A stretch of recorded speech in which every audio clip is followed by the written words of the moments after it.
Semoga yang subscribe diberikan rezeki melimpah dari jalan tak terduga. Dan yang like komen, dimudahkan jalannya menuju surga di hari akhir nanti. Siapa yang tak mendengar nama Qorun?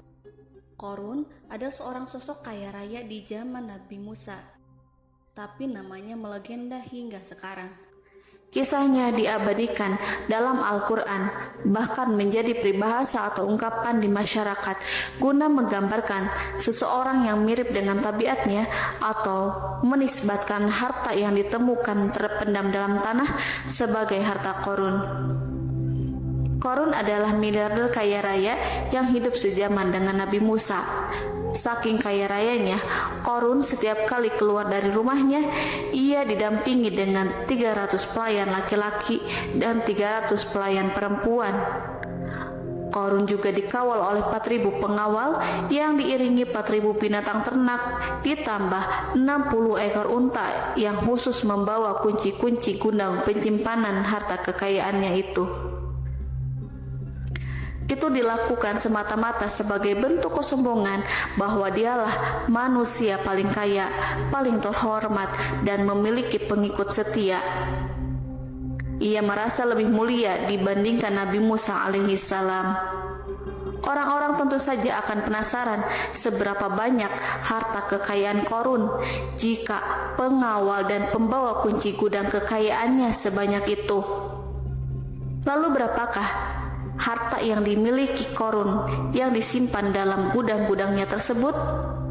Sebelum saya melanjutkan, dimohon untuk menonton video ini sampai selesai supaya tidak ada kesalahpahaman dalam memahami isi cerita, serta mohon bantu channel ini semakin berkembang dengan cara tekan subscribe dan silahkan tinggalkan like serta komen positifnya. Semoga dukungan pemirsa Risalah Kehidupan bernilai pahala dan menjadi wasilah dimudahkannya segala urusan pemirsa sekalian. Pemirsa Risalah Kehidupan, di zaman sekarang banyak orang yang mengistilahkan rezeki yang tak terduga dengan istilah harta Qorun. Lalu dari manakah sumber harta kekayaan Qorun yang sangat luar biasa itu? Serta di manakah Qorun dan hartanya ditenggelamkan? Siapakah Qorun dan bagaimana kisahnya dengan Nabi Musa? Qorun merupakan kaum Nabi Musa alaihissalam. Disebutkan oleh Ibnu Jurayj, nama lengkap Qorun adalah Qorun ibnu Yashar, ibnu Qahis, ibnu Lawi, ibnu Yakub. Ia merupakan putra paman atau sepupu Nabi Musa alaihissalam. Pasalnya, Nabi Musa alaihissalam sendiri adalah putra Imron, sedangkan Imron adalah putra Qahis. Dengan kata lain, Qorun masih satu kakek dengan Nabi Musa alaihissalam, yakni kakek Qahis. Ia adalah umat Nabi Musa yang taat. Tidak hanya memiliki banyak harta, Qorun juga termasuk orang yang cerdas dan berilmu. Ia menguasai ilmu duniawi dan ilmu ukhrawi, dan tercatat bahwa Qorun adalah ahli di bidang kimia. Dirinya tercatat sebagai ahli kitab Taurat setelah Nabi Musa. Kepandaian Qorun dalam ilmu agama membuat dirinya sering disebut dengan ilmu nawir atau orang yang memberi cahaya dan penerangan. Suaranya terkenal merdu dalam membaca kitab Taurat.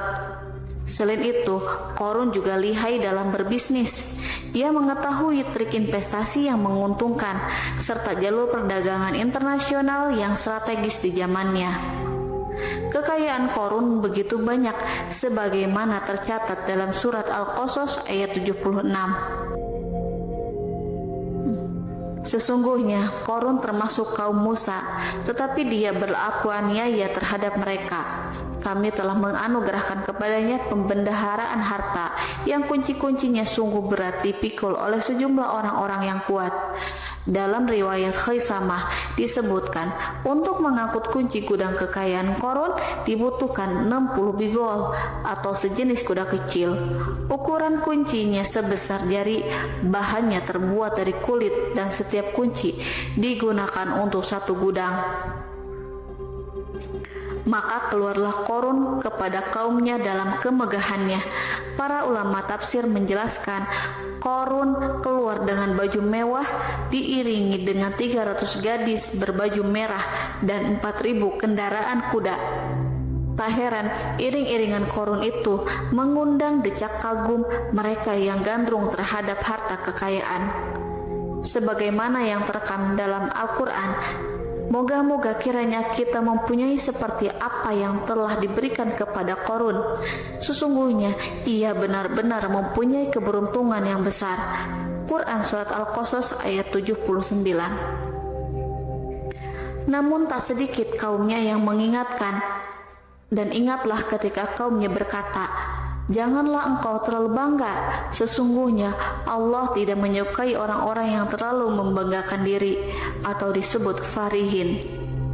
Sebagian ulama menafsirkan istilah farihin di sana juga berarti takabur atau zolim, berbuat kerusakan, arogan, dan tidak mau bersyukur terhadap nikmat. Korun dikisahkan memiliki ribuan gudang yang berisikan emas dan perak. Bila keluar rumah, Korun selalu berpakaian mewah dan dikawal oleh 600 pelayan.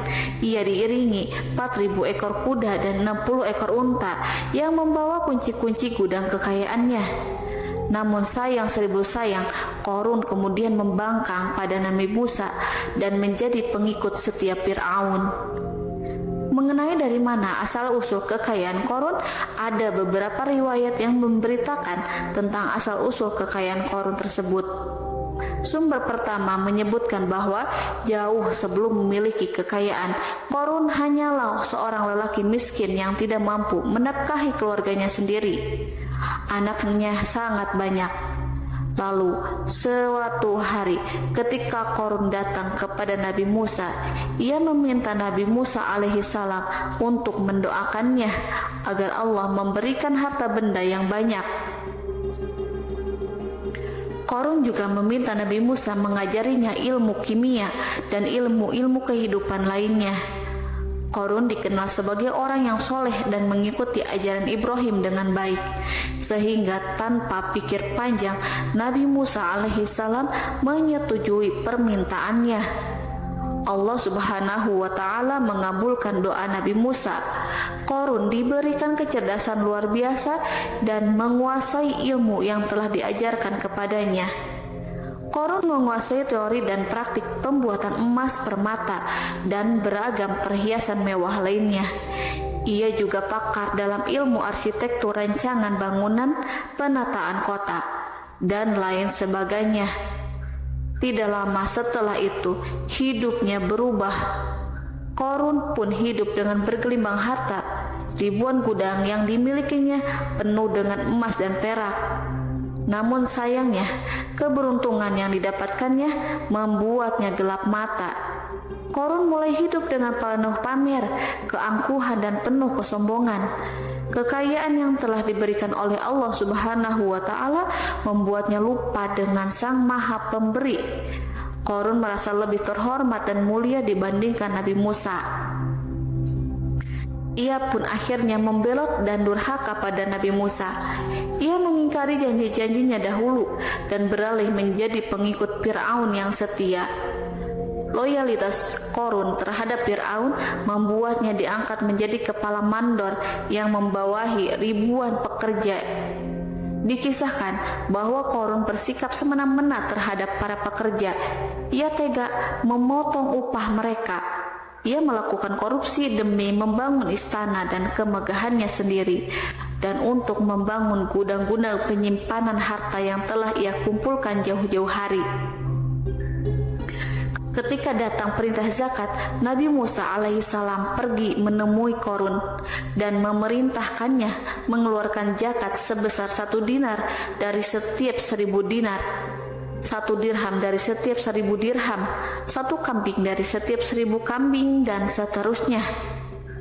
Setelah Korun menghitung seluruh hartanya, ternyata jumlah zakatnya sangat besar. Kekikirannya pun mulai menghalangi hatinya untuk mengeluarkan zakat. Korun enggan membayar zakat ketika Nabi Musa alaihissalam menagih zakat yang diperintahkan oleh Allah untuk ditunaikannya. Ketika Korun diminta zakat, ia langsung marah dan tidak memberikan sedikit pun kekayaannya. Dia berpikir bahwa harta kekayaan yang dimilikinya didapat dari hasil kerja dan usahanya sendiri, dan tidak ada kaitannya dengan siapapun, termasuk Allah Subhanahu wa Ta'ala. Janji Korun untuk lebih taat beribadah dan membantu sesama jika diberi kekayaan oleh Allah dilupakannya. Dia mempergunakan kekayaannya tersebut dalam kesesatan, kezaliman, dan permusuhan, sehingga membuatnya menjadi sombong dan terlena. Orang-orang beriman pada masa itu sering menasehati Korun untuk bersyukur atas nikmat yang Allah berikan kepadanya, tetapi dia tidak mengindahkan nasihat tersebut. Dari sikapnya tersebut sudah jelas bahwa Korun tidak membutuhkan nasihat kebenaran, bahkan merasa tidak takut dengan ancaman Allah, sebab Korun merasa sudah memiliki segalanya. Korun merasa dirinya hebat dan pintar serta punya banyak pengikut setia, punya banyak pengawal dan merasa aman karena dekat dengan Raja Fir'aun. Korun berkata, "Sesungguhnya aku mendapatkan harta ini karena ilmu yang ada padaku." Korun sangat sombong. Ia merasa hartanya didapatkannya sendiri tanpa campur tangan dan kehendak Zat yang Maha Kaya, yakni Allah Subhanahu wa Ta'ala. Apakah Korun lupa ataukah ia tidak tahu bahwa Allah telah membinasakan orang-orang sombong sebelumnya, yang bahkan lebih kuat darinya, yang lebih kaya darinya, yang lebih banyak pengawalannya, lebih kokoh dan tak terkalahkan dibanding dirinya? Karena terdorong sifat kikir dan angkuh, maka Korun membuat rencana untuk melakukan tipu daya agar dia terlepas dari kewajiban membayar zakat. Dia ingin menjatuhkan nama baik dan citra baik Nabi Musa alaihissalam. Kemudian dia mengumpulkan tokoh-tokoh konglomerat Bani Israel. Ia berkata kepada mereka, "Wahai saudara-saudaraku, terhadap apa yang diperintahkan Musa untuk membayar zakat, apakah kalian akan mematuhinya? Sekarang dia hendak mengambil harta yang ada di tangan kalian, maka pikirkanlah suatu cara untuk menghindari perintahnya." Para pembesar-pembesar yang dipanggil kemudian menjawab, "Wahai Paduka Korun, engkau lebih besar daripada kami. Kami akan melakukan apapun yang kau inginkan." Korun pun berkata, "Datangkanlah kepadaku wanita cantik. Aku akan memberinya hadiah besar jika ia berhasil menggoda dan memfitnah Nabi Musa." Ketika wanita cantik yang diinginkan datang, Korun memberikan kepadanya uang muka sebagai jaminan. Ia akan membayarkan seluruh yang dijanjikan ketika berhasil menjalankan misinya. Bukan hanya itu, Korun pun berjanji akan menjadikan wanita ini sebagai istrinya. Dan keesokan harinya, Korun mengumpulkan Bani Israel. Setelah itu, Korun menghadap kepada Nabi Musa seraya berkata, "Orang-orang menanti kedatangan Anda, sampaikanlah saran dan nasihat kepada mereka." Nabi Musa kemudian keluar dari rumahnya. Ia mulai menyampaikan nasihat pada umatnya. Di antara nasihatnya, beliau berkata, "Barang siapa yang mencuri, aku akan memotong tangannya. Barang siapa yang memfitnah, aku akan mencambuknya sebanyak 70 kali. Barang siapa yang tidak mempunyai istri dan dia berbuat zina, maka aku akan mencambuknya sebanyak 70 kali. Adapun barang siapa yang memiliki istri dan dia berbuat zina, aku akan rajam dia sampai mati." Korun kemudian berkata, "Apakah ini juga berlaku untuk Anda jika Anda sendiri yang berbuat zina? Apakah Anda akan menerima hukumannya?" Kemudian Nabi Musa menjawab, "Ya, meskipun saya sendiri yang melakukannya." Maka kemudian Korun memanggil wanita yang telah dibayarnya. Wanita itu berdiri di depan Nabi Musa dan Bani Israel yang telah berkumpul. Dia mengaku sedang hamil karena telah berhubungan badan dengan Nabi Musa. Maka marahlah Nabi Musa atas fitnah kejam yang diarahkan kepadanya. Kemudian Nabi Musa melakukan sholat 2 rakaat, lalu mendatangi wanita itu dan menyumpahnya agar mengatakan siapa yang menyuruhnya.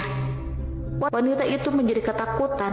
Ia gemetar di depan Nabi Musa dan dia mengaku bahwa yang menyuruhnya adalah Qarun. Lalu wanita itu bertaubat dan meminta maaf kepada Nabi Musa. Seketika Nabi Musa bersujud seraya berdoa kepada Allah untuk menimpakan azab kepada Qarun. Allah memberi wahyu kepada Nabi Musa bahwa bumi telah dijadikan tunduk kepada perintah Nabi Musa. Kemudian Nabi Musa berkata kepada bumi, "Wahai bumi, telanlah Qarun beserta kekayaannya, habiskanlah semua." Kala itu Allah menurunkan wahyu kepada Nabi Musa alaihissalam untuk memerintah bumi apapun yang diinginkannya. Begitu Nabi Musa alaihissalam datang dengan wajah sangat marah, barulah Qarun merajuk, "Wahai Musa, sayangilah aku." Sementara Nabi Musa alaihissalam tak bergeming. Beliau lantas berkata pada bumi, "Wahai bumi, ambillah mereka." Seketika rumah Qarun mulai bergetar.